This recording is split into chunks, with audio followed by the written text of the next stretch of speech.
vivo? Correcto. Ok. Bueno, yo lo que les diría es que ya podemos estar comenzando. El Facebook Live de el ILAEF en streaming ya está en vivo, ya se está conectado. Y le doy el micrófono y las palabras a Alicia para que dé inicio formal de este evento. Muchas gracias. Bueno, buenos días a todos. Realmente para mí es un placer comentar que el 5 de octubre del 2020 hemos celebrado el Día Internacional de la Empresa Familiar, una vez más, que es una iniciativa global de toma de conciencia de la importancia que tiene la empresa familiar para el desarrollo socioeconómico y cultural del país y la región de América Latina. En la Argentina, el IADEF organizó la 8ª edición del programa de premios que distingue importantes empresas por su trayectoria empresarial, gobierno corporativo, legado, profesionalización, innovación, sustentabilidad, mujer empresaria, nuevas generaciones y apoyo institucional. Y esta semana hemos extendido en el marco de la celebración actividades hasta el 9 de octubre diseñadas para las empresas familiares, entidades públicas y privadas, profesionales y colaboradores de la empresa familiar, académicos, jóvenes en formación, medios de prensa, cámaras y asociaciones que componemos todos el ecosistema de la empresa familiar. Por eso estamos convocando al encuentro de personas y organizaciones interesadas en la empresa familiar, sector que representa un gran porcentaje en empresas privadas y genera empleo a altos porcentajes de los trabajadores de los distintos países de la región. Nosotros nos gustaría que conozcan más de estas actividades entrando en la web www.diainternacionaldelaempresafamiliar.org, donde mencionamos todas las actividades desde hoy, día martes, hasta el día jueves, donde justamente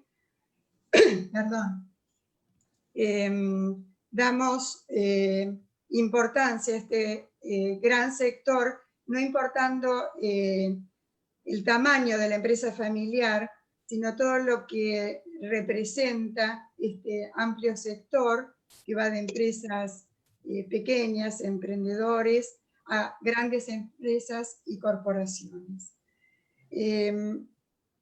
Bueno, me parece muy importante recalcar el día de hoy que vamos a hablar sobre las experiencias de la empresa familiar latinoamericana ante las adversidades. Y, a ver, quería darle la palabra a Diego Bernal. Diego Bernal es especialista en empresa familiar, en gobierno corporativo, en transición generacional y estrategias integrales de profesionalización empresarial. Tiene experiencia en empresas latinoamericanas, amplia experiencia en empresas latinoamericanas, trayectoria en juntas directivas desde hace varios años, como miembros de juntas en empresas industriales y de servicios. Él compone este rico grupo de colegas de América Latina, de distintos países, y la verdad que me parece importante que él pueda iniciar este conversatorio, donde tendremos oportunidad de conocer estas experiencias ante los grandes desafíos que nos plantea, digamos, este momento a nivel global. Bueno, buenos días y dejo abierto este conversatorio que espero que sea de ricas experiencias. Muchas gracias. Alicia, muchas gracias por esa introducción. La verdad es que yo creo que esta semana es una semana muy importante para todos nosotros porque estamos en celebración, como lo decías, y qué mejor que celebrarlo pues escuchando estos empresarios familiares de los diferentes países que componen nuestra institución y la EF.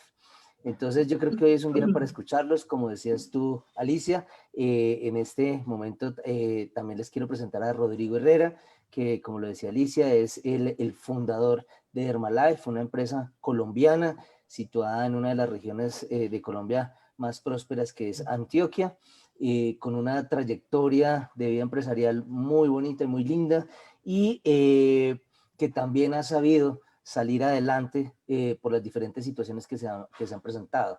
Estamos hablando justamente del marco de cómo es la gestión de las empresas de familia en las adversidades, pero más que todo es cómo son las empresas familiares afrontando retos y cómo logran salir de las diferentes situaciones y se centran en lo que nosotros llamamos la continuidad, cómo logran seguir siendo exitosas. Entonces, pues Rodrigo, bienvenido a este conversatorio. No sé si ya tienes Gracias, el micrófono Diego. abierto. Perfecto.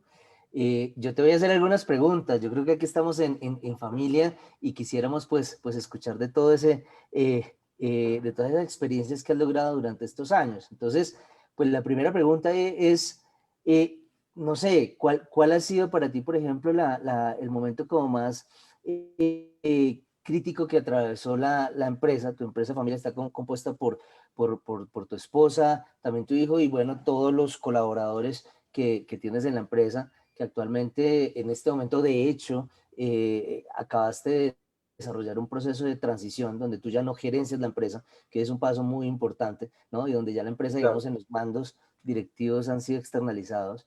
Entonces, pues en estas situaciones críticas, ¿cuál ha sido para ti como la situación una de las más complejas y cómo lograste salir adelante y cómo se afrontó eso en familia y también en la empresa?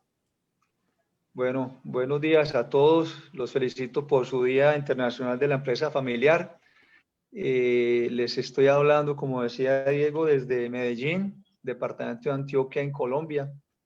Medellín es una ciudad hermosa, pujante, eh, conocida como la ciudad de la eterna primavera. Ya no tanto porque el clima ha variado, pero sigue siendo una ciudad muy acogedora, muy hermosa, que los espera a ustedes con los brazos abiertos.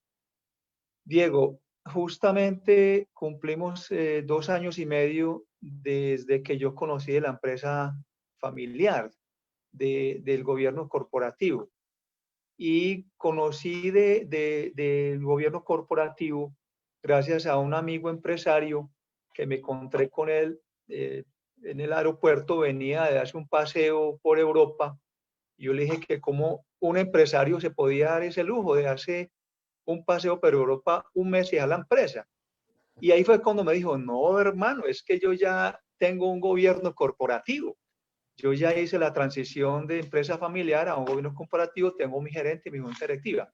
Entonces nos sentamos y me dijo qué era eso. Y afortunadamente le hice caso, seguí su consejo, acudí a nuestra Cámara de Comercio, la Cámara de Comercio de Medellín. Ellos tienen allí el programa de gobierno corporativo.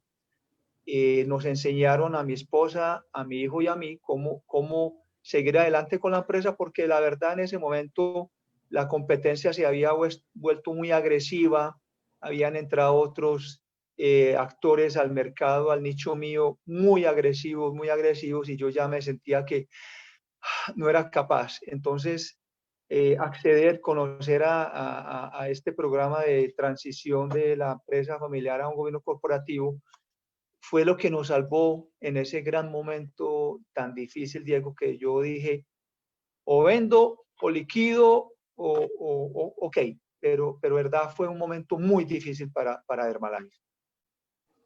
Vale, muy bien. ¿Y cómo para ti fue afrontar, por ejemplo, este tema de entregar la gerencia, ¿sí? A una persona externa? O sea, porque tú llevas, de Herbalife lleva ¿cuánto? ¿25 años? ¿Cuánto cumplen este año? Cumplimos 22 años, Diego. 22 años. A ver, ¿cómo fue? Afortunadamente fue muy tranquilo. Realmente el paso por la Cámara de Comercio fue muy ilustrador, muy tranquilizador, fue absolutamente lleno de confianza, nos generó mucha confianza y afortunadamente dimos con una empresa especializada en empresas familiares como Family Fair, dirigida por Diego Bernal. De verdad, Diego, que te hemos expresado muchas veces cuánto te apreciamos y cuánto te agradecemos. Entonces, el contar con una escuela como la Cámara y llegar a ser asesorado por una persona como Diego, de verdad que nos generó gran confianza. Y seguido a eso, pues la adquisición de una gerente también que hasta ahora lo ha hecho bien. En Antioquia decimos que el ojo del amo engorda el ganado. Le hemos depositado mucha confianza a la gerente, pero hemos seguido al lado, pues no hemos abandonado la empresa. Entonces ha sido muy afortunado el haber conocido a estas personas y eso nos ha generado mucha tranquilidad. Sé que muchos gerentes, muchos propietarios siguen como gerenciando, pero eso nos ha pasado realmente en Dermalife porque hemos encontrado demasiado apoyo en la junta directiva externa y hasta ahora, como te digo, la gerente pues nos ha generado confianza para seguir en este paso. Cuando arranca la pandemia y tú pues tienes que también por temas de cuarentena quedarte en tu casa y no podías, digamos, como salir y estar al frente del cañón, ¿no? Y empiezas a ver que empieza a haber crisis, empiezan a dejar de vender porque los puntos de venta tuvieron que cerrarlos, ¿no? ¿Cómo fue esa sensación y cómo lograste también, digamos, como pelear con tus demonios internos, generar esa confianza en estas gerentes, en estas personas que podían estar en el terreno, ese miedo otra vez de decir, ¿para dónde vamos? ¿Cómo lograron ustedes como familia, pues lograr como tranquilizar esos temas y enfocarse en lograr sacar la empresa adelante y confiar en estas personas como el gerente y los directores? ¿Qué se sintió en ese momento? Diego, cuando se decretó la cuarentena, que inicialmente fue como por 15 días, de verdad que nos sentimos desfallecer. Nosotros dijimos, el negocio cerrado 15, 20 días, se acabó. De verdad, fue un masazo tremendo. Afortunadamente, un capital valioso de la empresa es el personal. Y desde enero habíamos pensado darle teletrabajo a 2 o 3 empleadas nuestras que son cabeza de familia. Cabeza de familia es una situación que ocurre en muchos países latinoamericanos, donde la mujer es la cabeza del hogar con la responsabilidad de 2 o 3 hijos. Entonces habíamos pensado desde enero darles teletrabajo y ya habíamos tenido afortunadamente como una infraestructura en sus casas, habíamos empezado a trabajar hacia eso. Entonces cuando nos cogió esto, pues rápidamente la gerente puso en la tarea al gerente de sistemas de la empresa adecuar ya no 2 puntos de venta, sino 4, y de esa manera hicimos un buen teletrabajo. Además, con la asesoría del asesor externo, Diego Bernal, nos ayudó mucho también en darle cultura de atención telefónica, porque estas 4 niñas eran asesoras presenciales. Entonces, obvio, no es igual atender telefónicamente a una persona que personalmente. Pues frente a frente con las personas, conocer su piel, conocer sus necesidades, podés hablar. Pero ya telefónicamente se necesitan otras fortalezas, otras herramientas que nos las dio el miembro de la junta directiva. Rápidamente organizamos un curso de asesoría telefónica con una persona muy idónea que nos consiguió Diego. Y eso nos potenció mucho la atención telefónica y ha sido hasta este momento, 6 meses después, una gran canal de ventas, el call center, con estas niñas capacitadas en medio de esta crisis.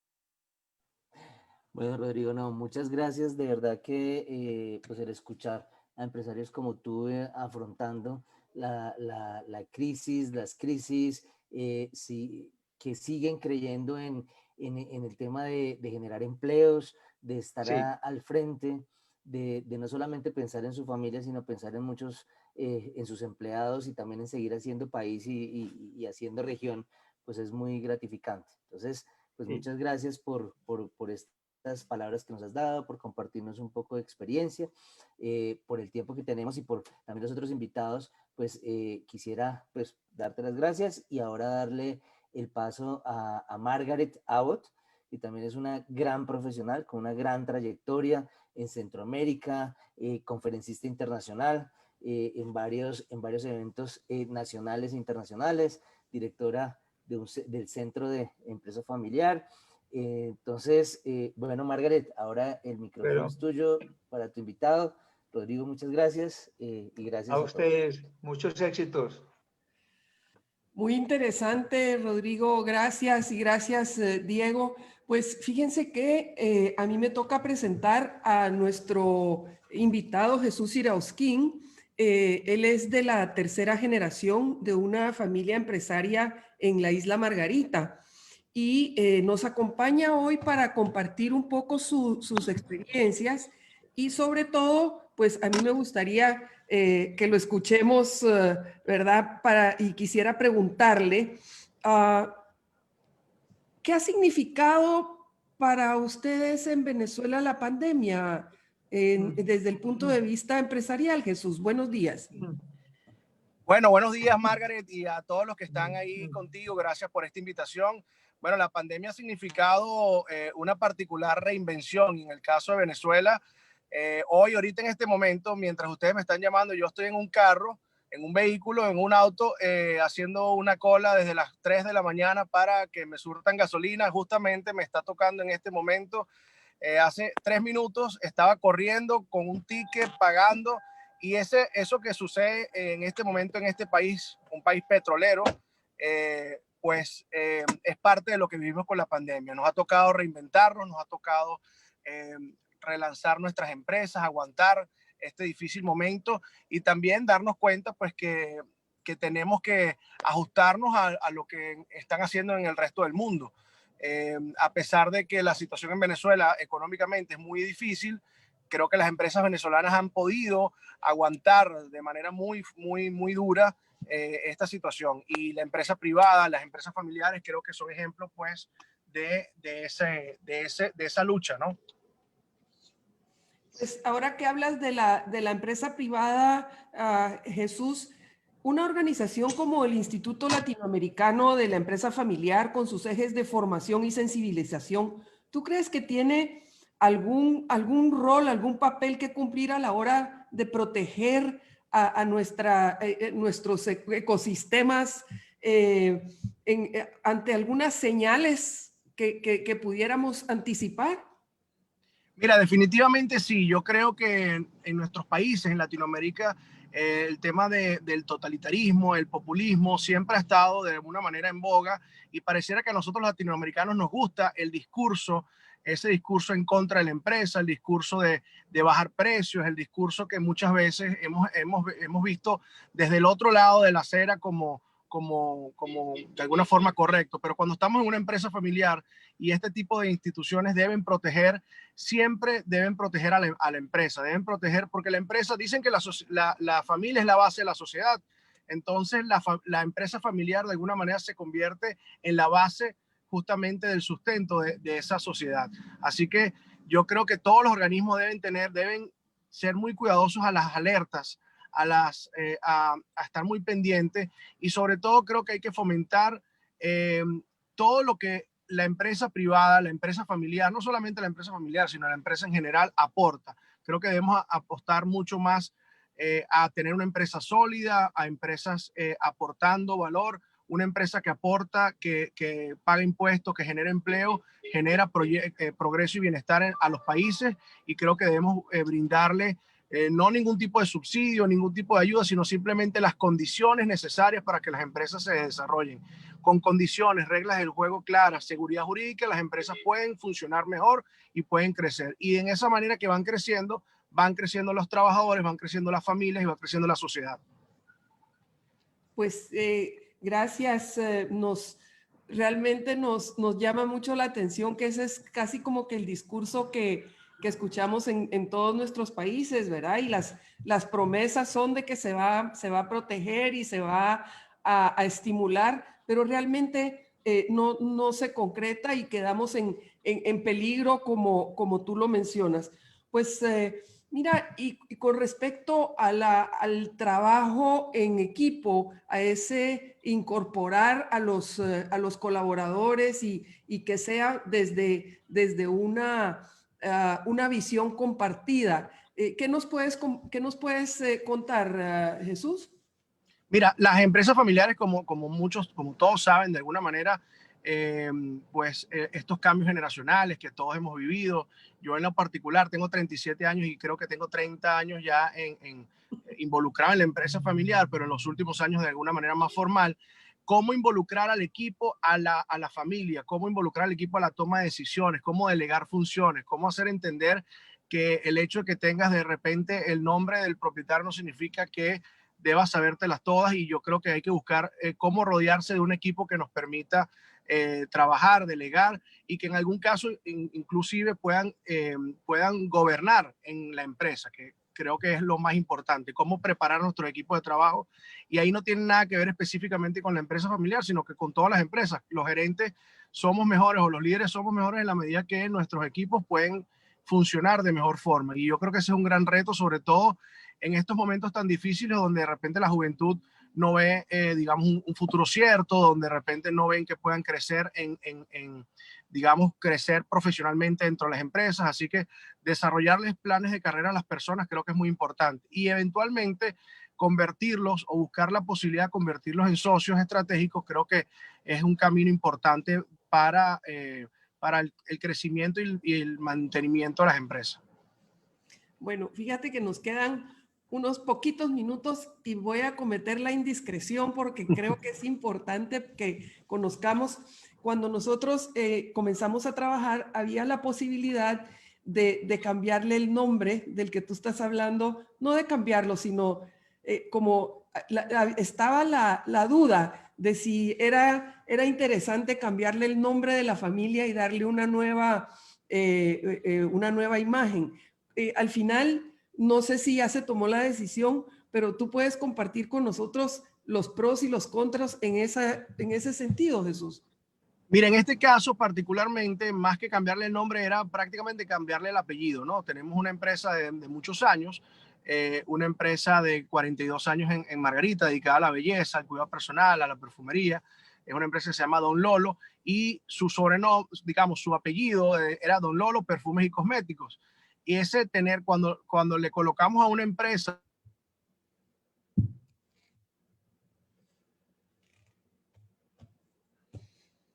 Parece que se nos fue la señal de Venezuela, ¿verdad? Sí, se cortó Ahí retomó. Jesús, se nos cortó tu comunicación después de que estabas hablando de que la perfumería se llamaba Don Lolo. ¿Puedes continuar desde ahí? No, se ha cortado nuevamente.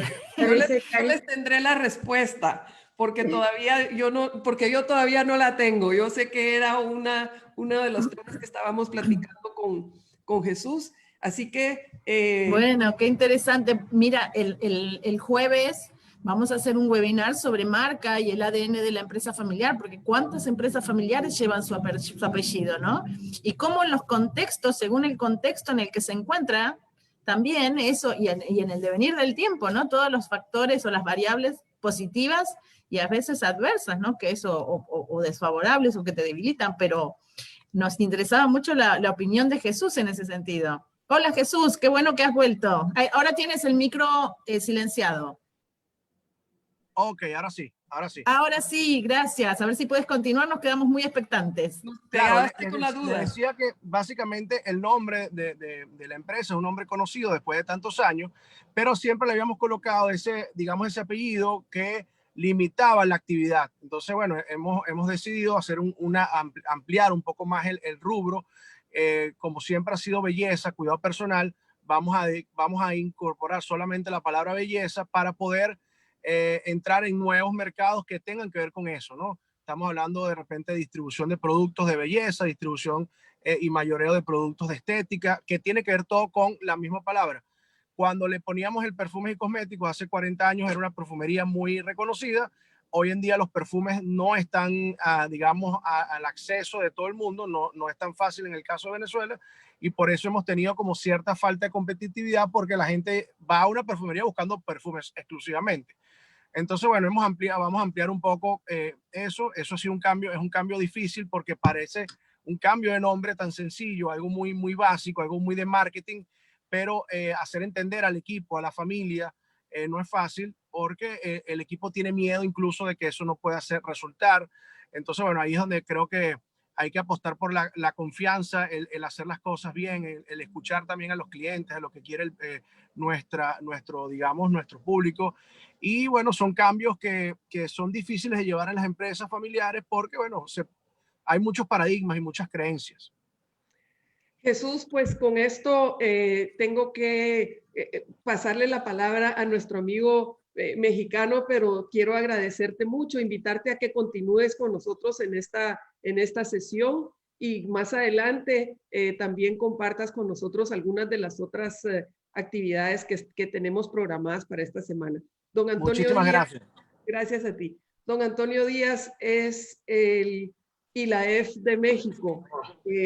Vamos a ver, pues ya podemos arrancar. Bueno, un gran presentador, embajador, un gran embajador de su país y del Instituto Latinoamericano de Empresa Familiar, cree en la cooperación, nos ha enseñado palabras muy interesantes, también nos corrige cuando hablamos palabras en inglés que se pueden decir en español, así que estoy segura que tiene mucho que decirnos y sin más, Antonio, buenos días. Muy buenos días, amiga. Gracias por la presentación. Buen día a todos, amigos, colegas, empresas familiares y todos los participantes. Pues ante todo agradecer a la vida y por supuesto a Dios en este sentido, el ser parte de este gran equipo.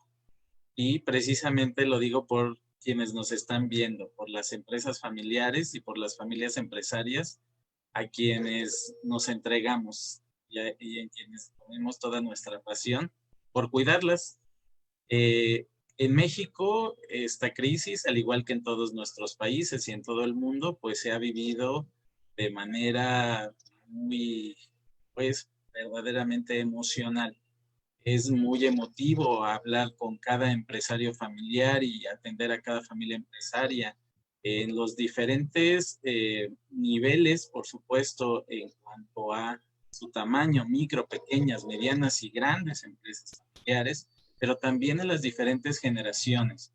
En el caso de México, pues los empresarios familiares tomaron la responsabilidad de sacar al país adelante y de cuidar a sus propios trabajadores. Nos encontramos en muchísimos de los casos con los empresarios con los que tenemos relación y contacto. Sí ha sido una de sus prioridades, cuidar a su gente y por supuesto tomar las riendas de sus empresas. Muchos empresarios familiares que estaban ya en procesos de gobierno corporativo, que estaban en procesos de sucesión o de retiro, pues tuvieron que regresar no a operar la empresa, sino más bien a asesorar, apoyar y sí a dirigir o codirigir sus empresas. Lo vimos en muchos casos y por supuesto también el papel de las nuevas generaciones, y ahí sí no solo hablando del papel de las nuevas generaciones al interior de las familias, sino de las nuevas generaciones al interior de la empresa. muchos de los colaboradores apoyaron a sus empresas familiares para subirse al tema digital. Dado que pues muchos fundadores y muchas generaciones mayores, pues el tema digital había sido un tema que se había postergado. Y si bien se tenían los recursos y las posibilidades, no era un tema de prioridad en las agendas. Con la crisis y con la pandemia específicamente, pues muchos empresarios familiares se vieron en la obligación, voy a llamarlo así, de digitalizar sus empresas. ¿Cuál es el reto que tenemos en México? Pues que estos procesos de transformación digital no han concluido y no se han llevado a cabo de manera ordenada, precisamente pues por el momento que estamos viviendo, y aún el manejo de las empresas a distancia pues es complicado. Por supuesto que hemos tenido muchas pérdidas, lamentamos las pérdidas de fundadores, lamentamos la pérdida principalmente, y se ha dado mucho, es pues no voy a llamar constante, pero nos hemos enterado de muchos casos en donde, si bien se cuidaba a las generaciones mayores, a las generaciones de adultos mayores, pues la edad madura es de 50 años, más o menos en ese promedio, han estado falleciendo. Esto también pone en otra perspectiva a la familia empresaria y a las empresas familiares en el sentido de los duelos que se están manejando, que son duelos inesperados, precisamente porque el orden de vida ha cambiado. Y ese orden de vida en las empresas, pues también se está viendo modificado. Por lo cual, bueno, pues aún con esos procesos de duelo que se están viviendo, pues los empresarios están sacando a sus empresas y a sus familias adelante. La prioridad pues sigue siendo el tema de salud, porque estamos en contingencia, aunque los mapas han cambiado de color respecto a la información que nos da el gobierno mexicano, pero bueno, pues ya la realidad en nuestros propios entornos se percibe de manera muchas veces diferente. Entonces aquí pues los empresarios siguen trabajando. Es interesante también ver cómo si las alianzas se han dado de manera natural ante la crisis, y de lo que muchas veces hablamos nosotros, colegas, como consultores, sí es una realidad y es una posibilidad. Lamentablemente la crisis fue la que nos puso el terreno para decir esto sí es posible. Si es posible trabajar con la competencia, si es posible hacer alianzas, si es posible trabajar juntos, y pues la realidad es que solos no vamos a poder salir. Tenemos que hacer red, tenemos que construir redes, y cuando volteas te das cuenta que todo lo que has trabajado y todo el esfuerzo que se ha hecho durante generaciones, realmente se tienen las posibilidades y se tiene a la gente, las empresas, y lo único que hay que hacer es atreverse a romper esas barreras locales y por supuesto a romper esas barreras territoriales en todo sentido. ¿Por qué? Porque siempre yo estoy un convencido de que sí hay las posibilidades siempre que haya disposición. Y eso pues es lo que estamos viviendo en México, por supuesto. La realidad, como en todos nuestros países de Latinoamérica, no somos ajenos a ellos. Tenemos toda la parte de amenazas, tenemos todas las debilidades que podríamos platicar de nuestras propias empresas familiares. Sin embargo, este es un tiempo de fortaleza y es un tiempo de oportunidad.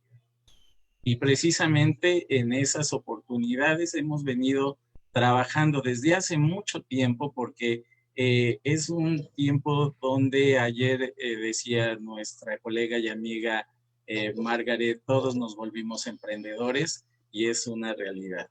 Y en esos emprendimientos lo mejor es que todo lo que estamos haciendo siempre tiene el enfoque ahora de impactar positivamente al mundo. Y bueno, pues qué mejor ejemplo que los que están aquí a mi lado, que son una gran red, son grandes personas, son grandes amigos y por supuesto son grandes profesionales, con quienes nos comprometimos ya hace más de un año a generar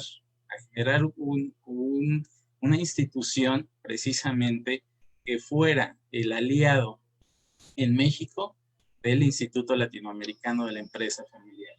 pero no solo para ser institución y no solo para hacer crecer nuestra institución que amamos, sino más bien por el bien de nuestras empresas familiares. Y pues me da un verdadero orgullo y placer comunicarles en un son también de transparencia y rendición de cuentas, que el día de ayer se constituye en México el Consejo Iberoamericano de la Empresa Familiar, que como socio institucional del Instituto Latinoamericano de la Empresa Familiar comienza sus operaciones. Y tenía que ser ayer, tenía que ser cuando Dios quería y cuando la vida nos lo permitía. Después de muchos años de querer hacerlo, realmente se dio. Muchísimas gracias, empresas familiares, muchísimas gracias, familias empresarias, muchísimas gracias, colegas y amigos que tengo al frente.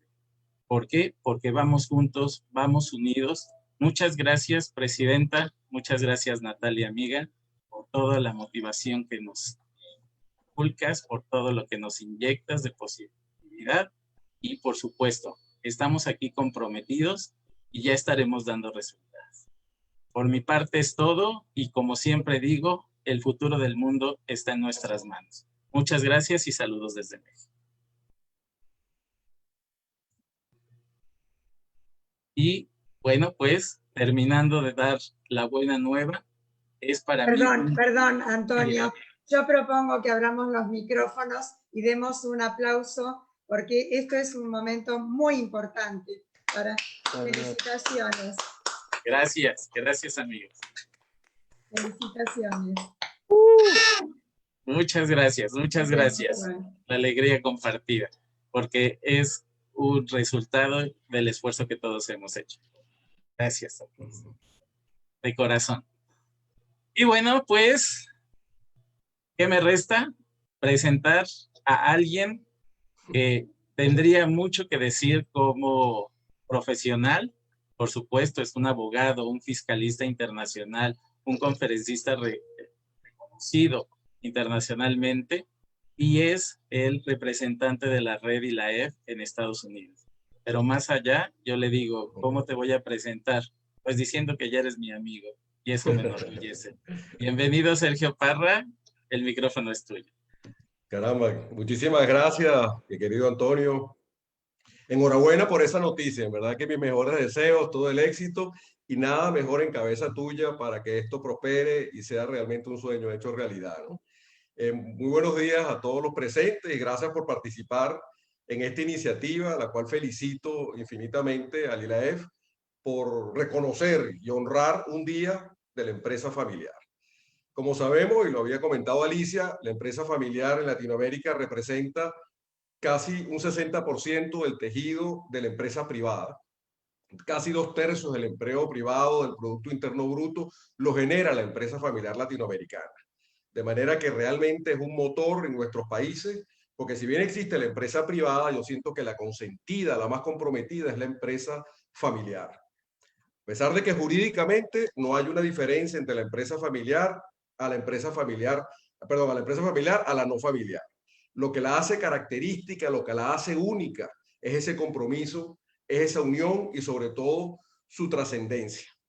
Así que también para mí es muy elocuente y es una gran oportunidad presentarme y presentar el Instituto de la Empresa Familiar con capítulo en Estados Unidos. Como dijo Antonio, mi nombre es Sergio Parra, yo soy abogado, soy especialista en temas de fiscalidad internacional y bueno, tengo el honor de presidir el ILAEF capítulo Estados Unidos con sede en Miami, que bueno, como es de esperarse, ustedes saben, es una ciudad donde converge mucho tejido, mucha presencia latinoamericana, ya sea porque directa o indirectamente tienen inversiones, internacionalizan sus empresas, tienen actividades comerciales, tienen inquietudes desde el punto de vista profesional, migratorio, patrimonial, de manera que un poco el propósito de la sede o el capítulo del ILAEF, del Instituto Latinoamericano de la Empresa Familiar en los Estados Unidos, es prestar ese apoyo, darle desde aquí la cabida para que toda la empresa familiar que interese o tenga, repito, directa o indirectamente, tenga interés en los Estados Unidos, sienta también un aliado y una red que la apoya. Muchas veces los temas patrimoniales, los temas sucesorales, de preguntar, bueno, ¿Qué hago con el patrimonio? ¿Cómo lo organizo? Tengo bienes o activos en determinados países, tengo mi casa matriz en el país de origen, pero tengo inversiones en Estados Unidos, tengo hijos estudiando fuera, hay un pool de nacionalidades o de activos. ¿Cómo lo hago? ¿Cómo lo organizo? Y un poco la idea es ese acompañamiento desde el punto de vista profesional, con la red que me respalda, con todos ustedes los presentes, con el área, por supuesto, fiscal, del área sucesoral, patrimonial, de darle respuesta a las inquietudes que tenga Latinoamérica con presencia en los Estados Unidos, específicamente en la ciudad de Miami. Así que bueno, una vez más, quiero felicitar infinitamente a las empresas familiares, a los asesores por lo que nos corresponde, a Natalia, su presidenta, a Alicia, a todos los presentes por el apoyo, el entusiasmo, que estoy seguro que esto es una gran semilla que va a germinar en todo lo que es Latinoamérica y en sus empresas familiares como es. Así que muchísimas gracias aquí en los Estados Unidos, Miami, a la orden. Y bueno, ahorita tengo el honor ahorita yo de presentar a un gran amigo, a la persona que nos ha servido también de ancla, el gran organizador de lo que es el ILAEF, que es Winston, desde Panamá. Winston, te doy la bienvenida, te doy el micrófono. Para mí es un honor presentarte y gracias a todo el equipo y felicidades una vez más a la empresa familiar por hacerse presente y que sepan que cuentan con un equipo de primera línea y que cada vez se va a fortalecer, se va a ampliar y se va a rebustir en todo lo que tiene que ver con la asesoría y el acompañamiento para que sean empresas exitosas con personal y personas como nosotros. O sea, muchas gracias. Bueno, muchas gracias, Sergio, por permitirme el paso en este momento. Felicitaciones a todos aquellos que de alguna manera u otra están haciendo el deber ser dentro de la continuidad de los emprendimientos familiares, tanto los dueños, los que trabajan para las empresas familiares, los asesores y los que desde la institucionalidad hacemos cosas para sensibilizar a las familias y para ayudarles con herramientas. Me gustaría tomar este momento para compartir tres reflexiones, o reflexiones en tres áreas. Primero, escuchando el testimonio de don Rodrigo y de Jesús. Son testimonios que nos hacen recordar ese gran reto que tienen al frente las empresas familiares, que no solamente tienen que bregar como cualquier otra empresa privada, sino que además lo tienen que hacer en un contexto de ámbitos muy complejos, donde cualquier arista que tocan no solamente la están haciendo desde el punto de vista empresarial, sino que también la están haciendo hacia sus familias y hacia el patrimonio que deben preservar para el futuro. Y ahí es donde reviste, digamos, el gran logro o esa diferencia que hacen que las empresas familiares destaquen en su continuidad y en la influencia en el tejido socioeconómico de los países. Recordando también lo que don Rodrigo hablaba de ese gran momento de querer hacer el gobierno corporativo, y hago un llamado a la ruta que él eligió, ¿no? Que es una ruta profesional, recurrir a una cámara de comercio, luego recurrir a un consultor certificado. Y eso es precisamente uno de los valores o de la propuesta de valor que traen los capítulos del Instituto Latinoamericano de la Empresa Familiar, y es poner profesionales realmente idóneos y certificados a la disposición de las empresas familiares y las familias empresarias de los países. Destaco dos componentes que comentó Jesús, y una de ellas es la confianza en sus equipos humanos y esa firmeza en el hacer las cosas bien a pesar de las circunstancias. El contexto en el cual don Lolo está, en un país que está, digamos, bastante golpeado en lo político, en lo social, en lo económico, en lo cultural, en lo empresarial, y el cómo después de 40 años buscan la manera de reinventarse anclándose en esas dos premisas, ¿no? De la confianza en su equipo humano y en la marca y en todo lo que tiene que ver con el deber hacer y hacer las cosas correctamente para la sociedad y para las empresas. Segundo componente que quisiera hablar en este momento es los desafíos que están teniendo las empresas en Panamá. Particularmente estoy en Panamá, y como este es un conversatorio que abre los grandes desafíos, ya Antonio hizo un par de menciones. Una de ellas es importante rescatarla, y es cómo ha cambiado este contexto de la pandemia la manera de funcionar de las empresas. Y cuando hablamos de que hay cosas como la digitalización y hay cosas como el teletrabajo, cuando lo pensamos más específicamente en las empresas familiares, que todo está muy mezclado, ¿no? Yo siento la empresa como mía, ¿no? El fundador, el patriarca, el dueño, la gerente de la empresa familiar. Y que pensemos, digamos, en cambiar el esquema hacia un teletrabajo, cuando realmente la persona no está yendo al trabajo, la persona está yendo a su casa, la persona no está visitando a sus empleados, está viendo a sus hijos. Entonces, hay todo un contexto, digamos, de desafío interesante en cómo funcionar en el teletrabajo, ¿no? Y la otra es la digitalización. Y lo que ha pasado en Panamá, Panamá es un país pequeño, es un país poco industrial, es un país más de servicios. La oferta, digamos, de las empresas es más de servicios que de productos. Es un país pequeño, es un país que las empresas han delegado mucho las decisiones a la parte gubernamental. El gobierno ha tenido un rol bastante protagónico hacia dónde se mueven las empresas en este momento de pandemia. Y se han convertido las empresas familiares en un baluarte de una suerte de auditor de las acciones del gobierno, ¿no? Y ese rol de governance que hacen las empresas hacia el Estado ha repercutido en cosas muy positivas. Ha habido convenios con el sector empresarial muy capitaneados por las empresas familiares para poder tener un plan de recuperación económica. Ha habido asociaciones de ejecutivos y de dueños de empresas aquí en el país que han hecho compromisos muy sólidos para hacer co-creación con el gobierno y con las instituciones del Estado para poder apostarle a la recuperación económica. Hay mucho foco en la recuperación y eso es muy admirable. Así es la manera como el empresariado familiar panameño lo ha afrontado, ¿no? Y por último, quisiera pasarme a lo que significa el Instituto Latinoamericano de la Empresa Familiar. Como efectivamente Sergio comentó, pues yo estoy activamente participando en esta segunda etapa del Instituto Latinoamericano de la Empresa Familiar, que no es más que la consolidación de los capítulos de países y lograr que a la vuelta de unos años ya tengamos 22 capítulos en cada uno de los países de Latinoamérica, pues cubriendo y siendo parte del Instituto Latinoamericano. A mí me encomendaron la tarea de formar y dar arranque al Instituto Panameño de la Empresa Familiar. Antonio ya dio su buena noticia con la creación del capítulo en México. Nosotros estamos apuntando a dar esa buena noticia en los próximos meses. Estamos consolidando miembros que quieran ser fundadores y juntarse en este esfuerzo para no imponernos, sino hacer una co-creación con el grupo empresarial.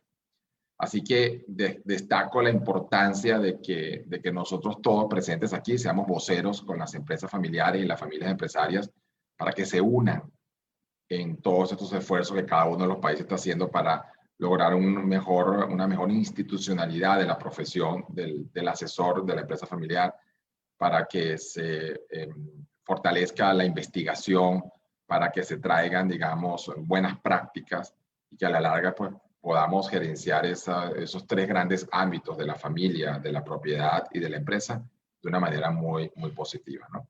Felicitaciones a todos los que de alguna manera gerencian o actúan en la empresa familiar por la Semana Internacional de la Empresa Familiar. Es un evento muy bueno, donde se han sumado muchas instituciones y ha habido mucho ruido positivo en ese sentido, ¿no? Así que, bueno, muchísimas felicidades y en especial saludo a los dos empresarios que han hablado y ahora a la familia Ojara que va a presentar desde Paraguay un nuevo caso, ¿no? Quiero darle el paso a mis colegas de Paraguay. Están aquí presentes Omar Noguera y Marcelo Codas. Quiero destacar no solamente la calidad profesional de estas dos personas que van a estar siendo acompañadas por otra empresa de corte familiar en ese país, pero quisiera reconocer que Paraguay ha sido un pilar importante en la expansión del ILAEF. El Instituto Latinoamericano de la Empresa Familiar nació como una iniciativa en Argentina y Paraguay desde sus comienzos se apuntó, digamos, en esta gesta y ha sido sumamente positivo, a tal punto que ya Paraguay pues, ha tenido ganadores del Premio Latinoamericano de la Empresa Familiar. Así que bueno, doy paso a dos grandes colegas, dos grandes profesionales, para que acompañen, digamos, en esta conversación con otro testimonio de una empresa familiar. Omar, Marcelo, muy buenos días. Adelante. Gracias. Buenos días para todos. Muchas gracias, Winston. Estamos acá dos personas de Paraguay porque realmente estamos en este proceso de transición. Omar ahora asumió el timón y yo estoy apoyándole. Empezamos esto en el 2013 y ahora continuamos. Muchísimas gracias a todos por darnos esta oportunidad. Yo brevemente le quiero presentar a Aramí Ojara. Ella es integrante de la tercera generación del Grupo Ojara, del rubro gastronómico, una empresa que fundó su abuela, Doña Rosa, hace 50 años. El año pasado, o hace 51 ya creo que este año, porque el año pasado, en ocasión del aniversario número 50, fue premiada la madre de Aramí, de la segunda generación, obviamente, que ayer la vimos también entregando el premio a ESEM. Y Aramí, además de ser una empresaria importante del rubro gastronómico, tiene mucha sensibilidad social, lo cual le ha llevado desde pequeña a estar trabajando en muchas organizaciones de diversa naturaleza del rubro de la actividad social, y en este momento difícil que nos toca vivir a todos, ha asumido un rol protagónico desde su lugar de miembro importante de las organizaciones que dirigen al sector gastronómico. Muchas gracias nuevamente y le dejo la posta a nuestro presidente Omar Noguera. Bueno, muchas gracias, Marcelo. Bueno, yo realmente esto, el trabajo de ILAEF no lo veo sin Marcelo. Esto es un tándem, ¿verdad? Él es el relacionista público del equipo, ¿verdad? Por excelencia. Yo soy más tímido. Entonces, creo que hacemos un buen tándem para poder apoyar a todas las empresas desde Paraguay, ¿verdad? Yo a Magali la conozco de los medios, ganó mucho protagonismo. A la familia Ojara la conozco, se conocen todos Paraguay, ¿verdad? Y Aramí tuvo un rol protagónico en esta pandemia justamente porque fue el rostro visible del gremio gastronómico en Paraguay, un gremio muy golpeado en todo lo que es pandemia, y es un gremio que también de lo que podemos visibilizar, hay mucha empresa familiar en Paraguay dedicado a lo gastronómico, ¿verdad? Entonces, para que tengan una idea, el 56% de la población paraguaya tiene menos de 30 años. Esa es nuestra tasa de edad poblacional. Y bueno, Aramí es una muy buena representante de esa generación joven que está tomando la posta. Y queríamos, Aramí, contar un poco tu experiencia, ¿verdad? En general, de lo que significó el poder hacer frente a esta crisis, ¿verdad? Desde tu empresa en particular, la empresa de la familia de ustedes, que nos cuente un poco adentro cómo está conformada, cuántos están de la familia, esa historia que Marcelo contó un poquito, y también si conoces a otras experiencias, a otras empresas familiares, ya que estuviste un poco siendo voz de muchas otras empresas frente al gobierno y frente a las medidas que se habían implementado para poder superar esta crisis. ¿Qué herramientas usaron? Y bueno, ¿cuáles son los desafíos en el que están y en el que tienen que enfrentar? Bueno, antes que nada, un gusto estar acá con ustedes. Especial saludo a todos los que forman parte de esta red de lo que serían las empresas familiares. Muchísimas gracias, obviamente también, además está decirlo, creo que por la invitación para compartir unos minutos, ¿verdad? Con cada uno de ustedes. Fue bastante luego en realidad interesante el escucharle a todos quienes me antecedieron, ¿verdad? En el uso de la palabra, contando también su experiencia, ¿verdad? Yo literalmente ahora mismo estoy dentro de una cocina, o sea, nosotros nos dedicamos a la gastronomía, simplemente que me puse ahora dentro de una cocina que la pandemia nos hizo habilitar, en pocas palabras, ¿verdad? Es un set de cocina, en pocas palabras, ¿verdad? Para lo que es, obviamente, lo que tuvimos que terminar haciendo, armar un set para dar clases de cocina online. La empresa Ojara o el grupo Ojara, que cumplió 50 años, como bien lo mencionan, lo cumplimos en realidad ahora el 30 de marzo, en plena pandemia, literal. No pudimos obviamente hacer ningún tipo de festejo como hubiésemos querido, ¿verdad? 50 años se festejan, pero de igual manera lo seguimos festejando y vamos a seguir festejándolo por el simple hecho de seguir vivos. O sea, seguir vivos respirando nosotros, gracias a Dios todos los miembros de la familia sanos, y seguir vivos en el sentido de que la empresa sigue viva, pese a todo, pese a cualquier tipo de circunstancias, ¿verdad? Con lo que se vengan.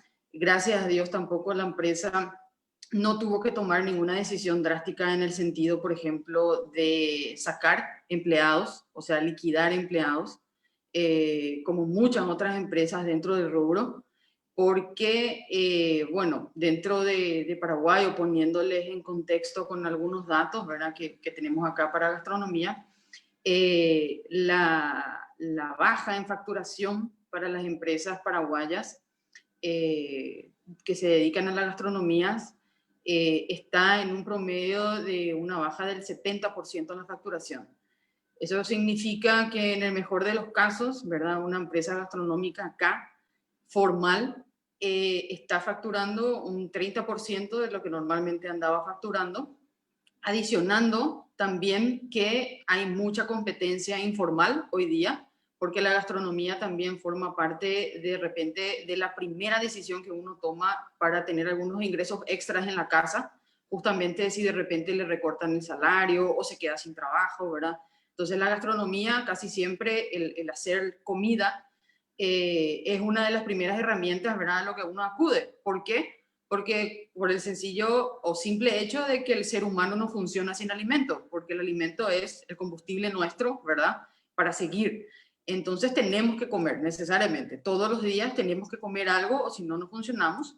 Entonces también, aparte, ¿verdad?, de la formalidad, ¿verdad?, que corresponde, ¿verdad?, para trabajar, también tenemos un sector informal muy grande en la gastronomía que, bueno, pegó fuerte. Pero como digo, ¿verdad?, gracias a Dios seguimos, gracias a Dios no tuvimos que tomar ninguna decisión drástica de sacarle a nadie de la empresa. Seguimos manteniendo incluso en un 85% todos los salarios de la misma manera que se venían dando los salarios, ¿verdad?, en tiempo y forma, por suerte, y con los mismos montos también, ¿verdad? Nosotros en Paraguay seguimos de cuarentena desde el mes de marzo. No me pregunten por qué, porque hasta ahora no encuentro la lógica de seguir en cuarentena tanto tiempo.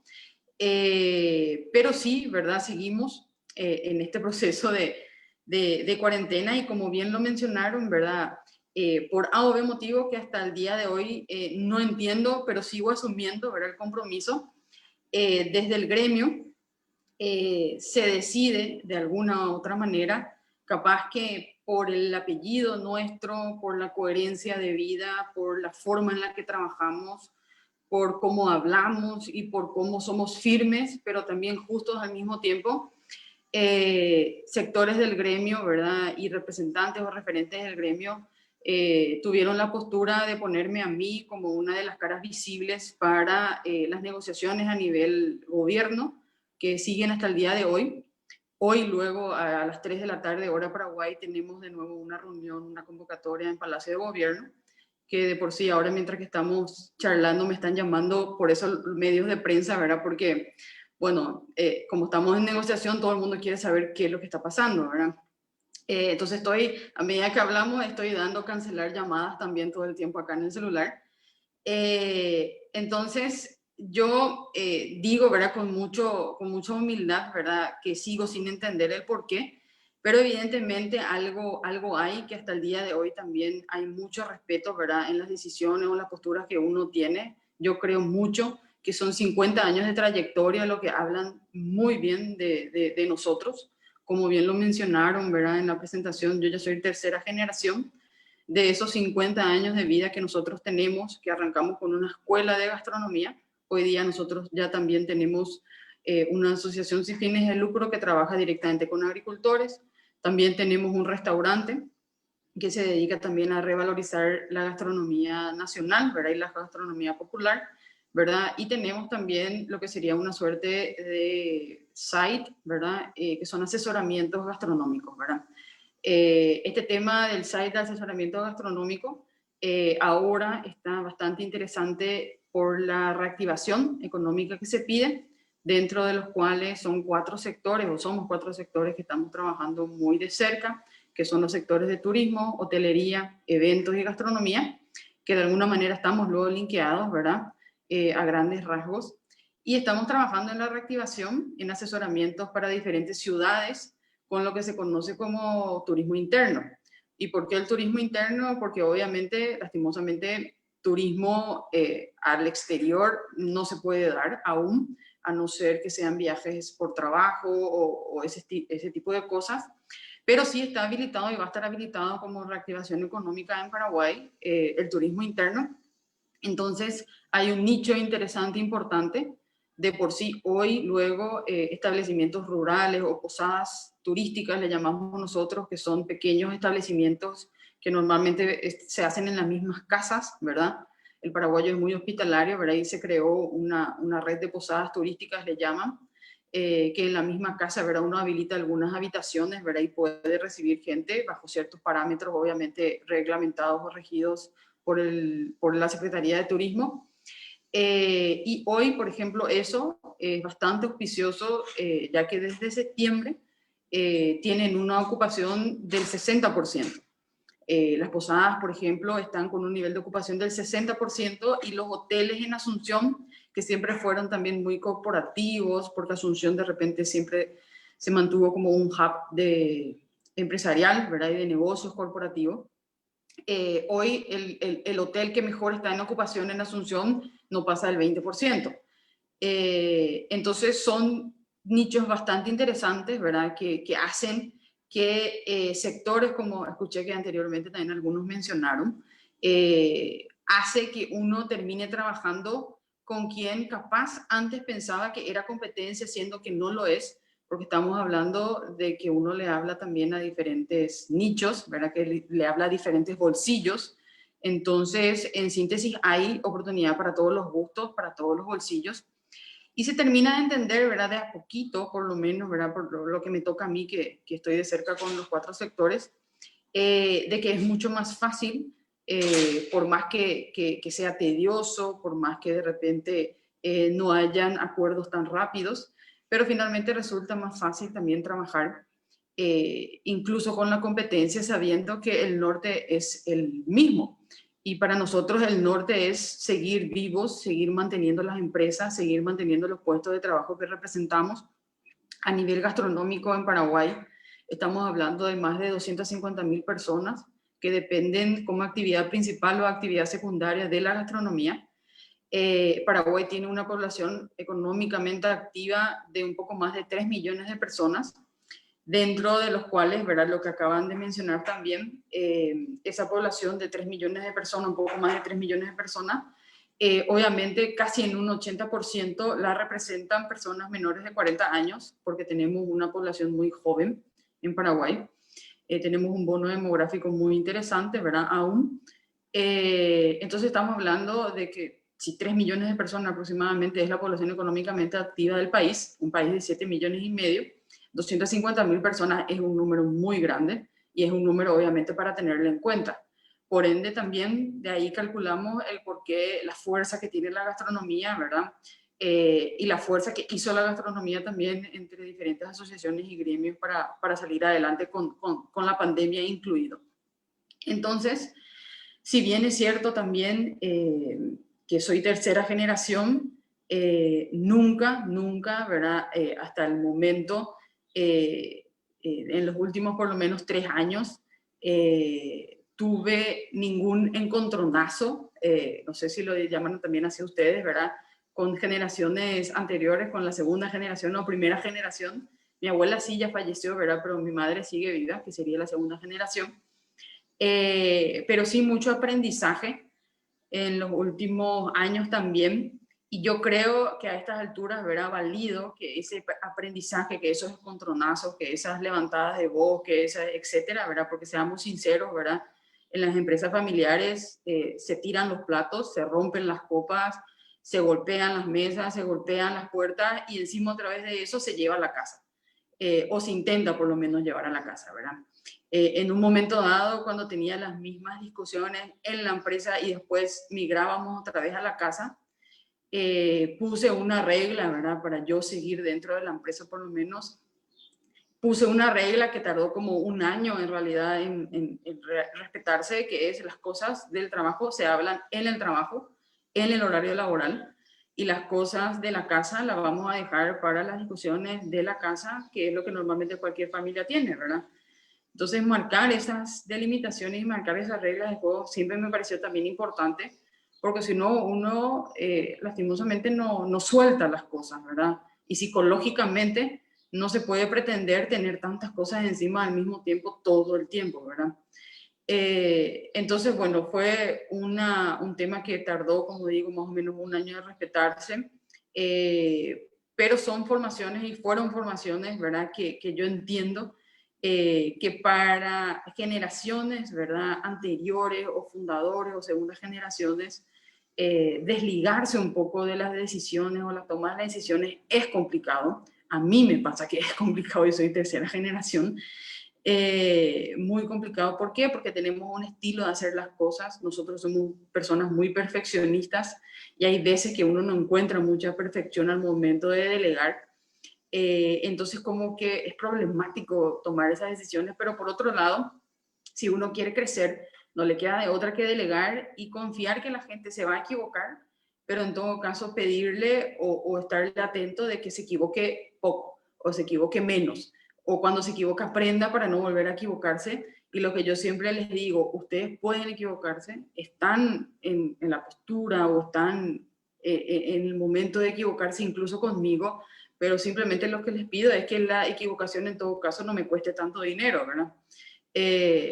Entonces, con ese tipo de conversaciones que normalmente solemos tener con el staff, yo hoy día, ¿verdad?, puedo darme el lujo de no solamente tener la gestión o la dirección ejecutiva de la empresa y las diferentes áreas de la empresa o las diferentes, o sea, el restaurante, la escuela, todo lo que mencioné, ¿verdad?, sino también puedo de repente ausentarme un fin de semana haciendo un asesoramiento hacia el interior y la empresa sigue, no pasa nada. Ausentarme 2 o 3 horas durante el día por alguna que otra reunión y la empresa sigue, no pasa nada, ¿verdad? Entonces, yo calculo que esa enseñanza, ¿verdad?, a palos, como le decimos de repente acá, ¿verdad?, o a los gritos, surtió efecto, porque hoy día, por darles un ejemplo también, ¿verdad?, hace 15 días que la directora, ¿verdad?, que sería Teresita, mi mamá, está en una suerte de retiro, ¿verdad?, en el interior del país, y no viene a la empresa, no se está metiendo dentro de la empresa, ¿verdad? Y antes de eso también hizo lo mismo, ¿verdad?, durante la pandemia. Entonces, literalmente todo recae en mí, ¿verdad?, hoy. Y encima otra vez, gracias a Dios, de nuevo insisto, ¿verdad?, ese poder delegar y confiar, incluso sabiendo que se pueden equivocar, pero pedir equivocarse en lo mínimo, en todo caso, por lo menos, es también un sentimiento, ¿verdad?, que yo valoro muchísimo y finalmente también es la única forma de terminar creciendo, ¿verdad? Entonces, bueno, con esos detalles, ¿verdad?, esta empresa familiar yo creo que tiene para rato todavía, obviamente, no solamente porque sea mi empresa familiar, sino que yo desde un inicio, ¿verdad?, hace 12 años, de los 50 años, hace 12 años que estoy acá, renuncié 3 veces, tengo tres renuncias hechas ya, todas por peleas salariales, por falta de pago, ¿verdad?, por lo que es la experiencia y por lo que es también el conocimiento que nuevas generaciones aportan, ¿verdad? Pero evidentemente todo fue un camino que evidentemente también se hace, justamente para que las generaciones anteriores se queden tranquilos de a quién le están delegando las cosas, ¿verdad? Porque literalmente yo hoy día siento, ¿verdad?, que tomo las decisiones que mi mamá nomás luego también tomaría, que hablo de la forma en la que ella habla, que intento lidiar con los problemas de la misma manera que ella intenta, ¿verdad? Porque al inicio, cuando estaba pasando know-how, porque en síntesis lo que eso hacen, ¿verdad?, generaciones, debe de ser pasar know-how, ¿verdad? Yo no entendía el por qué yo tenía que estar en todas esas reuniones sentadas perdiendo mi tiempo, yo no entendía por qué tenía que estar en todas las negociaciones, yo no entendía por qué tenía que estar sentada en las contrataciones de personal o en los despidos de personal, ¿verdad? Y finalmente cuando me toca lidiar con eso, obviamente ahí termino de entender, ¿verdad? El por qué, ¿verdad? Porque son ciertas palabras, ciertos tonos, ciertas formas, ver de acuerdo a la situación o lo que pasa, entonces, qué otra vez sacar de lado o ver dentro del contexto, entonces, qué sí, qué no, y ahí otra vez tomar otros temas, ¿verdad? Pero en fin, ¿verdad? Yo desde un momento también dije, yo no me voy a jubilar de esta empresa, yo no me voy a morir en esta empresa, en el sentido de que tengo metas personales. A mí me gusta mucho la política también, eso lo sabe mi familia desde un principio.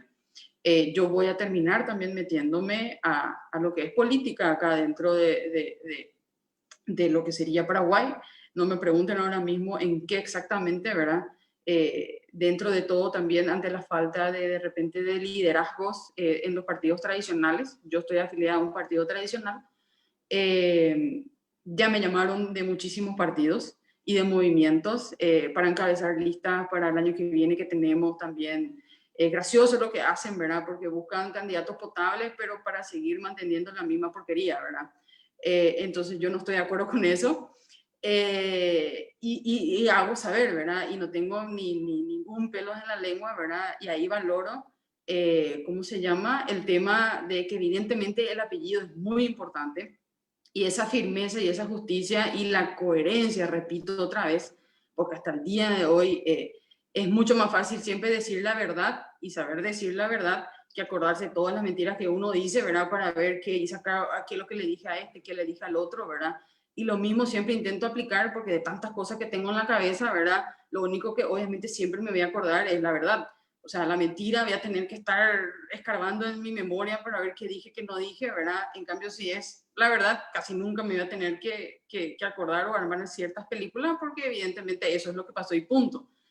Entonces, bueno, de por sí fue muy complicado, ¿verdad? Para mi mamá, mi papá, que también acompaña, ¿verdad? La empresa no está dentro del directorio, pero sí acompaña, ¿verdad? Las gestiones de la empresa.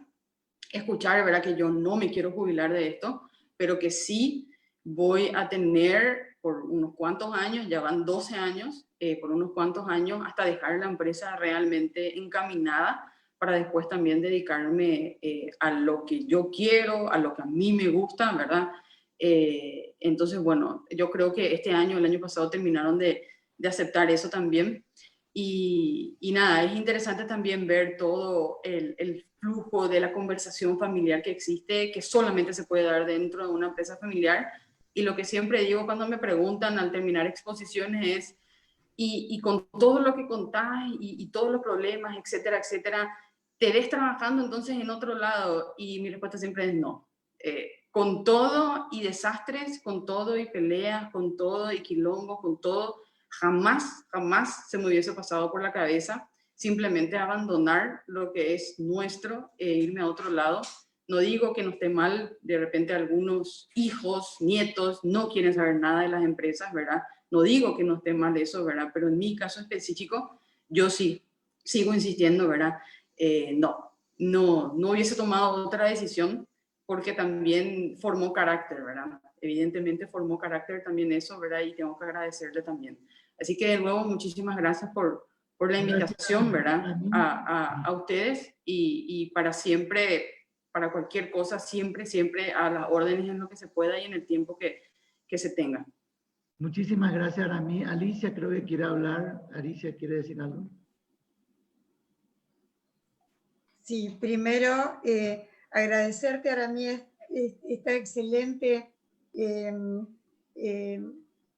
charla, este conversatorio. Quiero que le haga llegar nuestros cariños a Teresita, a la que tuvimos el placer de conocer, y como premiada del ILAEF del año 2019 en liderazgo de la mujer, trayectoria y legado, que es tan importante estos 50 años que estabas comentando.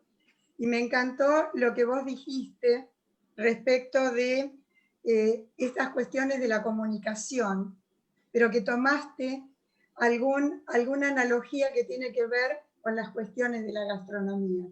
Y la comunicación fervorosa que dijiste tenía que ver con romper los platos, o tirar los platos, romper las copas y golpear la mesa. Me encantó y quería tomarlo para alguna de las charlas porque me pareció muy gráfico, pero tiene que ver con momentos de efervescencia y esto de cómo la empresa familiar, en medio de la crisis, de los cambios y esta transformación, requieren más personas con libertad de acción, con mentalidad emprendedora para hacer que los proyectos sucedan. Esto de los retos constantes e innovadores, pero esto de acudir a la buena comunicación, porque esto de las emociones siempre están presentes, y también los sentimientos y las vocaciones, porque vos estabas hablando de vocación, estabas hablando de la vocación y el cuidado de las personas en distintos ámbitos.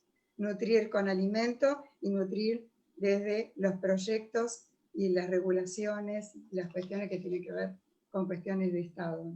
Bueno, esto contra viento y marea de las familias empresarias. Bueno, felicitaciones, fortalecidas. Gracias. Muchas gracias también. Ahí vi que saludó, si no me equivoco, mi mamá, que está conectada, está en el chat. Creo que está ahí. Así que, bueno, espero que esté pasando bien en su retiro.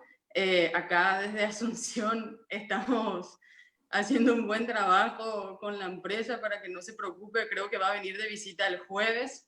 Entonces también le esperamos porque necesito algunas que otras cosas, ¿verdad? Obviamente todavía necesito de ella sabe eso. Y nada, te espero el jueves, madre, ¿verdad? Por acá, para algunas que otras cosas que necesito validar contigo. Bueno, Teresita debe sentirse más que orgullosa de Aramí, ¿verdad? El liderazgo que nos acaba de dejar impresionado, ¿verdad? Con su testimonio y con todos los proyectos que tiene, tanto con la empresa como también los proyectos personales. Seguro vamos a estar escuchando muchísimo más de Aramí, ¿verdad? En los próximos años, en los próximos tiempos. Y son los líderes que Paraguay necesita, ¿verdad? Tanto empresarial como también en los otros sectores donde estamos bueno, es un tema de Latinoamérica, ¿verdad? De nuestros liderazgos. Creo que todos nuestros países necesitan una renovación de valores y de liderazgo. Por lo menos acá en el Cono Sur estamos con esa necesidad de encontrar otra vez nuevas formas de poder encaminar a nuestras instituciones y ojalá la gente buena pueda meterse y a trabajar. Tengo entendido que tengo que ceder la palabra tengo que irme hasta Ecuador, ¿verdad? Con Marcelo Andrade Cordero. ¿Es así, Natalia? ¿Estamos bien? Entonces, le quiero dejar a Marcelo la palabra y muchísimas gracias desde Paraguay. Gracias, Omar. Muy gentil. Quiero continuar la celebración que nos dijo Antonio, porque estamos muy contentos que hemos empezado el proceso y está caminando y pronto a finiquitarse la constitución de la Asociación de Empresas Familiares del Ecuador, AF. Pongo a disposición y aspiro a que sea de apoyo y ayuda del ILAEF. Muchas gracias a todos por el apoyo respectivo. Quiero solamente hoy tener la oportunidad de recordar conceptos, nada más que un simple concepto que es la planificación de contingencias. Creo que es supremamente importante el momento que hemos pasado, que no hemos tenido la oportunidad porque el virus era desconocido totalmente, la pandemia se nos vino, no tuvimos la oportunidad de mirarle, de prevenirlo, pero sí tenemos hoy la posibilidad de mirar que tal vez tengamos un rebrote en diferentes partes del mundo. Por ello es importante tener claro los conceptos de un plan de contingencia. ¿Qué es? Recordemos qué es. Es organizar y tomar tantas decisiones como pueda antes de que se produzca la crisis. Tenemos que tener claro también que los planes son reactivos, que se activan con los acontecimientos, que pueden reducir como objetivo los efectos negativos y que puede devolver situaciones a la normalidad más rápido. Tomar decisiones. Sí, hay que tomar decisiones. En el tiempo que se necesita para tener en cuenta todas las opciones. En pensar bien las cosas. En debatir los méritos de las distintas reacciones. Y el probar su preparación para actuar. ¿Cómo?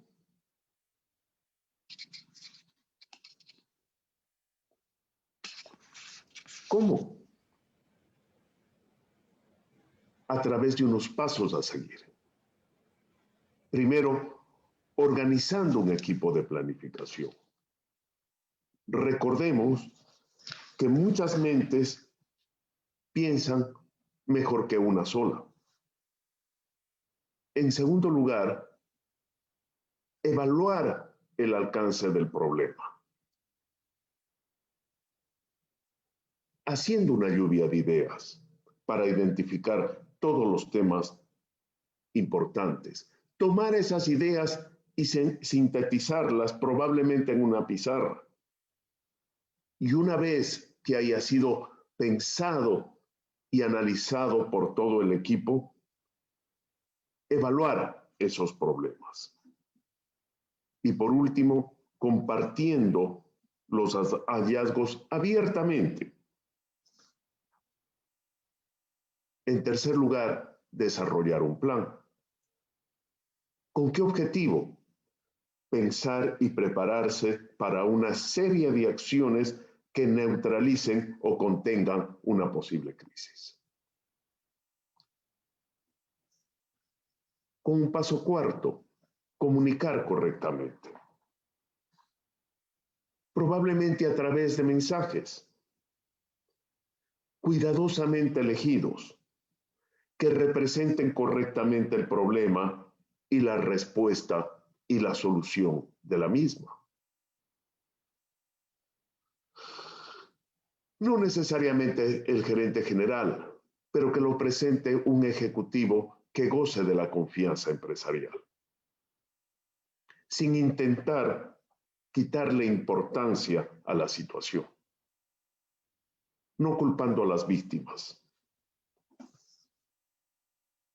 comunicando todas las malas noticias de una sola vez, sin mentir y tampoco sin especular, y siempre teniendo en cuenta a los empleados y sin olvidarse de ellos. Como paso quinto, probar el plan. Nunca hay que dar por hecho que los planes de contingencia que se han diseñado sobre el papel funcionarán en la realidad. Hay que probarlos.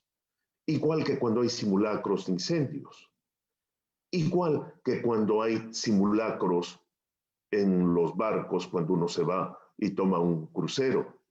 Tiene que haber la diferencia prueba de que el plan funciona. Y por último, mantener el plan actualizado. No puede estar en el cajón para siempre. Tiene que actualizarse dependiendo de las circunstancias respectivas. Un buen ejemplo es los momentos que estamos pasando. Con todo esto, y agradeciendo la atención respectiva, me permito presentar a Natalia Christensen, presidenta del Instituto Argentino de la Empresa Familiar y del Instituto Latinoamericano de Empresa Familiar. Motor del ILAEF, gran persona, gran profesional. Adelante, por favor, Natalia. Bueno, muchísimas gracias a todos. La verdad es que estamos generando y construyendo un entre los que estamos presentes y tantos en este webinar y tantas otras personas que forman parte de nuestro movimiento, ¿no? Porque lo que estamos generando es un movimiento de alto impacto y de larga trayectoria y trascendencia.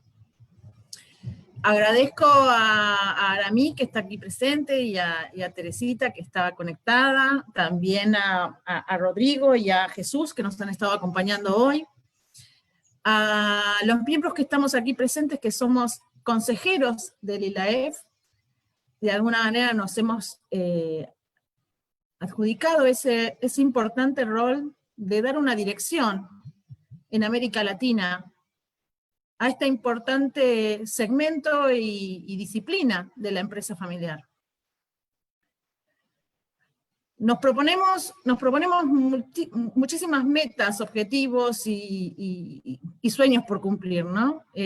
A mí realmente les agradezco a todos esta importante vocación con la que estamos comprometidos, y porque le dedicamos horas, le dedicamos tiempo, le dedicamos a veces esos. También nosotros, Aramí, en nuestras reuniones webinar del ILAEF, rompemos platos, y nos decimos cosas, y nos tratamos de alinear a objetivos que son aspiracionales por todos, y que lo que buscamos al final de todos es poder encontrar una América Latina más desarrollada, con empresas familiares prósperas, con líderes como Aramí, con jóvenes con sueños, con aspiraciones, con padres orgullosos, con colaboradores comprometidos y apasionados porque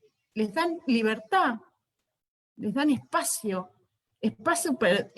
con potencialidad de empleabilidad. Lo que decía Rodrigo, formamos a nuestros equipos, colaboradores, y Jesús también lo decía, para que aprendan y sepan más, y puedan desarrollar mejor sus actividades y sus acciones. Al final, está bien, es para el trabajo en esa empresa familiar, pero tal vez el día de mañana también esos colaboradores van a poder emplearse porque adquieren habilidades y capacidades. Jóvenes como Aramí, que crecen en un ecosistema y en un ámbito de prosperidad para desplegar alas, para ser líderes de estos proyectos familiares y de otros tantos. Las familias empresarias, hay un estudio, y ojalá pudiéramos nosotros del ILAEF hacer más estudios, pero uno de los estudios dicen que de las empresas familiares en promedio se generan 5 proyectos y 5 emprendimientos y empresas se promueve. Es un sistema el de la familia empresaria, que es clave para la prosperidad de nuestras sociedades. Yo quiero hacer mención específica en este momento que estamos todos aquí conectados, y porque esto va a quedar grabado, y creo que es un momento también importante, clave, en el que estamos haciendo, que creo que va a ser también un hito histórico de nuestra memoria como movimiento institucional. Nuestra visión desde el ILAEF es ser reconocida como el referente de conocimiento y buenas prácticas en la gestión de la empresa familiar, en la gestión de las relaciones entre familia, empresa y propiedad. Queremos ser la ONG referente en América Latina, en toda la región de América Latina, por esta defensa de la empresa familiar y también de su ecosistema, de los profesionales expertos en procesos específicos, pero también profesionales aliados que están constantemente siendo de confianza con las familias empresarias. También con las cámaras de comercio, con las otras entidades públicas y privadas que las agrupan, con la academia, con las universidades. Importante ser transversales en todas las facultades, llegando con las temáticas de empresa familiar. Queremos ser un agente promotor y facilitador de políticas públicas para la empresa familiar en América Latina. América Latina está en un proceso también de transformación y de revisión de su marco jurídico, de su marco normativo. Y nosotros no nos podemos quedar silentes y dejando a la empresa familiar invisible ante estos movimientos. Y si no nos agrupamos, aunque seamos profesionales expertos, pero todos separados, no vamos a lograr un cambio. La misión que tenemos como ILAEF es contribuir al desarrollo de una cultura, con educación, con integración, con valores muy fundantes de nuestras raíces latinoamericanas, entendiendo muy bien nuestras historias y nuestras idiosincrasias. Y necesitamos, ante todo esto, para poder lograrlo, realmente ser firmes en la institucionalidad. Ser firmes con una institución que realmente va más allá de sus personas. Es la institución la que nosotros le valemos y le damos el valor, ¿no? Entonces, desde esta institución, que está conformada por varias instituciones con bandera propia en cada país, queremos construir sinergias, articular unidad. Y la unidad se va a lograr con el respeto a cada una de las nacionalidades y de los países que formamos parte.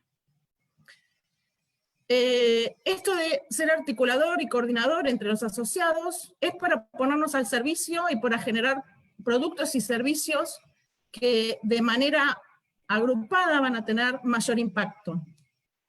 Podría ser, bueno, estamos un poco en esta línea creando una biblioteca virtual con un acopio de toda la bibliografía latinoamericana, por autores latinoamericanos, como recién le decía Margaret a Antonio. No hablemos inglés, hablemos de nuestra lingüística, de nuestros casos, de nuestras historias, de lo que nos es propio. Y de eso queremos hacer un acopio de la empresa familiar en América Latina. Una biblioteca, generar investigaciones. No podemos proyectarnos en los próximos 5 o 10 años sin tener todos muy claro que tenemos que tener estadísticas en cada uno de los países de cuál es la radiografía de la empresa familiar. Ese tiene que ser un objetivo estratégico y claro por cada uno de nosotros. Y todos unidos para lograr eso. Primero será punta de lanza Ecuador, que ya avanzó y lo logró. Esperamos en Argentina, si ya hay un proyecto de declaración presentado al Poder Ejecutivo en la Cámara de Diputados de la Nación, para lograr estadísticas oficiales. Y ojalá esto continúe así en cada uno de todos los países que conformamos esta red, y los que vamos a seguir creciendo, como decía Winston, a los 22 que queremos llegar. Así que, por último, solamente me gustaría, para hacerlo visual y para compartirlo con todos los que están aquí presentes, un pequeño video que es casero, lo hicimos entre nosotros, pero que muestra un poco este recorrido que hemos hecho de empresa familiar, y que me parece muy importante para quienes están presentes poder verlo y ir dando cierre a la actividad de hoy.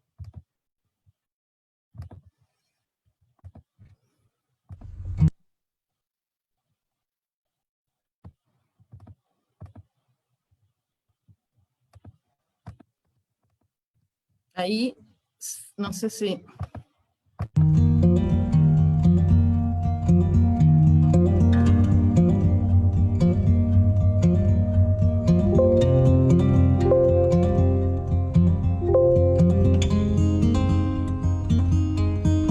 Hemos trabajado mucho.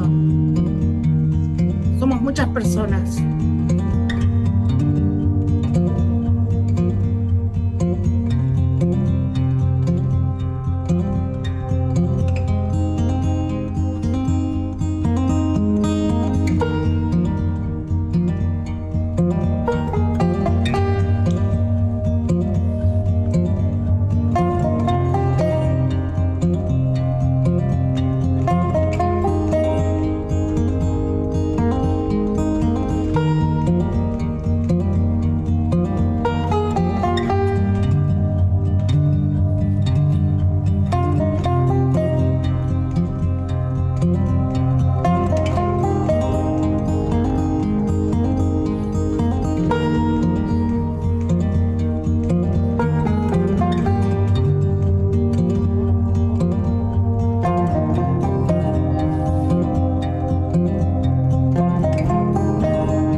Nati. Muchas gracias.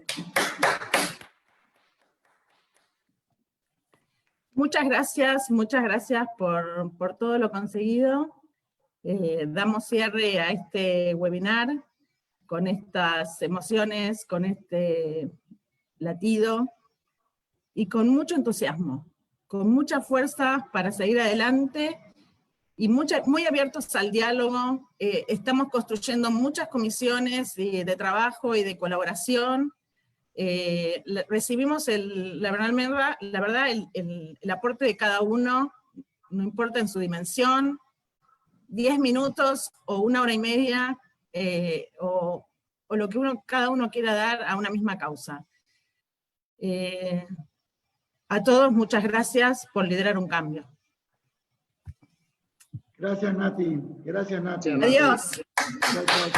Gracias a todos. Nos seguimos viendo. Muchas gracias a todos. Saludos. Damos cierre. Gracias por lo que nos fueron escribiendo en el chat. Muchísimas gracias a todos y seguiremos en las redes sociales. Adiós. Gracias, Buenas tardes. Hasta pronto.